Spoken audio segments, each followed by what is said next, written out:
Hello friend, welcome to success with me. This is Deepanshi here. तो आज मैं एक साइंस का टॉपिक लेके आई हूँ, प्रकाश का अपवर्तन। प्रकाश का अपवर्तन मैंने इसके पहले वीडियो में आपको बताया था और की परिभाषा, प्रकाश के अपवर्तन की परिभाषा। आज हम प्रकाश के अपवर्तन के नियम के बारे में पढ़ेंगे। ठीक है, तो प्रकाश के अपवर्तन की परिभाषा, कैसे अपवर्तन होता है, प्रकाश का अपवर्तन किसे कहते हैं, इसके पहले वीडियो में मैंने बहुत अच्छे तरीके से, बहुत सिंपल वे में बताया है। आप उसको जाके देख लें। इसके बाद आज हम प्रकाश के अपवर्तन के नियम के बारे में आपको बताएंगे। तो क्या होता है, प्रकाश के अपवर्तन के दो नियम होते हैं। कैसे कैसे कौन कौन से नियम, ये देखते हैं। तो प्रकाश के अपवर्तन के नियम, पहला नियम होता है कि आपतित किरण, अपवर्तित किरण तथा अभिलंब तीनों एक ही तल पर होते हैं। कौन कौन से? आपतित किरण। आपतित किरण का मतलब ये जो किरण है जो अपवर्तक तल से टकरा रही है, ये कौन सी किरण होती है? प्रकाश की आपतित किरण। ये आपतित किरण जो जो यहाँ पर क्या है, परावर्तक तल से टकरा रही है। तो ये हो गई आपतित किरण। आपतित किरण, अपवर्तित किरण, और टकराने के बाद दूसरे माध्यम में जो अपवर्तित किरण जा रही है, यानी कि ये जो अपवर्तित किरण जा रही है टकराने के बाद, अपवर्तित किरण तथा अभिलंब क्या है? अभिलंब। अभिलंब क्या है? इन दोनों किरणों के बीच एक अभिलंब कार्य करता है। कौन सा? एक अभिलंब कार्य करता है। तथा अभिलंब तीनों एक ही तल पर होते हैं। एक ही तल का मतलब ये जो एक तल है अपवर्तक तल, इसी तल पर दोनों तीनों क्या होते हैं? आपतित किरण भी होती है, अपवर्तित किरण भी होती है और अभिलंब भी होता है। तीनों क्या होते हैं? एक ही तल पर होते हैं। तो पहला नियम हो गया क्या? आपतित किरण, अपवर्तित किरण तथा अभिलंब तीनों एक ही तल पर होते हैं। अब देखिए दूसरा नियम देखते हैं। क्या है दूसरा नियम? आपतन कोण की ज्या। ज्या का मतलब ही होता है साइन। ओनली ज्या का, केवल ज्या का मतलब आप अगर समझेंगे तो साइन। अगर कोज्या लिखा होता है उसका मतलब होता है कॉश। तो यहाँ पर तो कोज्या है नहीं, यहाँ पे ज्या है। तो आपतन कोण की ज्या, ज्या का मतलब साइन आई। अब आपतन कोण क्या है? जो आपतित किरण और अभिलंब के बीच जो कोण बनता है, ये क्या है? आई। ये कौन सा कोण है? कोण आई। और अपवर्तित किरण और अभिलंब के बीच जो कोण बनता है, इसको क्या कहते हैं? अपवर्तन कोण। ठीक है, तो आपतन कोण की ज्या यानी कि साइन आई तथा अपवर्तन कोण की ज्या यानी कि साइन आर का अनुपात एक स्थिरांक होता है।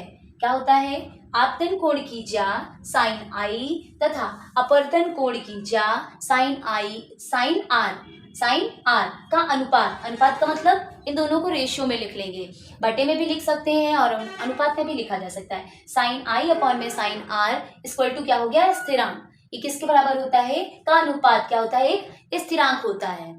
ठीक है, तो इसमें दो नियम हो गए, प्रकाश के अपवर्तन के दो नियम। सबसे पहला नियम बिल्कुल आसान सा, कैसा? आपतित किरण, अपवर्तित किरण तथा अभिलंब तीनों एक ही तल पर होते हैं। क्या है? आपतित किरण, अपवर्तित किरण तथा अभिलंब तीनों एक ही तल पर होते हैं। ठीक है, तो ये क्या था? ये विरल से सघन में आया था। तो क्या था? आपको पहले वीडियो में बताया गया था परिभाषा में कि जब विरल से सघन माध्यम में आपतित किरण आती है तो क्या हो जाती है? अभिलंब की ओर क्या हो जाती है? झुक जाती है। और जब क्या होता है? जब सघन माध्यम से जब सघन माध्यम से जब सघन माध्यम से विरल माध्यम में जाती है तो क्या हो जाती है? जो आपतित किरण आई और टकराने के बाद जब दूसरे माध्यम में आई तो क्या हो जाती है? अभिलंब से दूर हट जाती है। कब? सघन माध्यम से विरल माध्यम में आने पर। तो ये तो परिभाषा थी आपकी। अब क्या है? अपवर्तन के नियम। अपवर्तन के नियम, पहला नियम तो आपको आई होप समझ में आ ही गया होगा अच्छे से। आपतित किरण, अपवर्तित किरण तथा अभिलंब तीनों एक ही तल पर होते हैं। तो इसमें भी देखिए आपतित किरण, अपवर्तित किरण और क्या है? अभिलंब तीनों एक ही तल पर हो गए। इसमें भी आपतित किरण, अपवर्तित किरण और अभिलंब तीनों एक ही तल पर हो गए। और दूसरा क्या है? आपतन कोण की ज्या यानी कि साइन आई। इसमें भी देखिए साइन आई है। अपवर्तन कोण की ज्या यानी कि साइन आर। इसमें भी देखिए साइन आर है और इसमें भी साइन आर है। का अनुपात स्थिरांक होता है। तो साइन आई अपॉन में साइन आर इक्वल टू क्या हो गया? स्थिरांक। ठीक है, और इसको ये साइन आई अपॉन में साइन आर जो ये है, मतलब कि अपवर्तन का क्या है? दूसरा नियम, अपवर्तन का सेकंड नियम। आपतन कोण की ज्या, अपवर्तन कोण की ज्या का अनुपात एक स्थिरांक होता है। इस नियम को ही हम स्नेल का नियम भी कहते हैं। क्या कहते हैं इसको? स्नेल का नियम। स्नेल का नियम कहते हैं इसको। देख लीजिए, इसको स्नेल का नियम कहते हैं। एक मिनट, इसको मैं और साफ साफ लिख दूं कि कौन सा नियम कहते हैं इसको। इसको क्या कहते हैं? स्नेल का नियम भी कहते हैं। बहुत एग्जाम में बहुत पूछा जाता है ऑब्जेक्टिव क्वेश्चन में, स्नेल का नियम। तो अपवर्तन के इस नियम को आपतन कोण की जा तथा अपवर्तन कोण की जा साइन आई अपॉन में साइन आर जो है का अनुपात क्या होता है कि स्थिरांक होता है। साइन आई अपॉन में साइन कोण आई अपॉन में साइन कोण आर बराबर क्या होता है? स्थिरांक। इस नियम को साइन कोण आई बटे साइन कोण आर, इस नियम को ही हम क्या कहते हैं? स्नेल का नियम कहते हैं।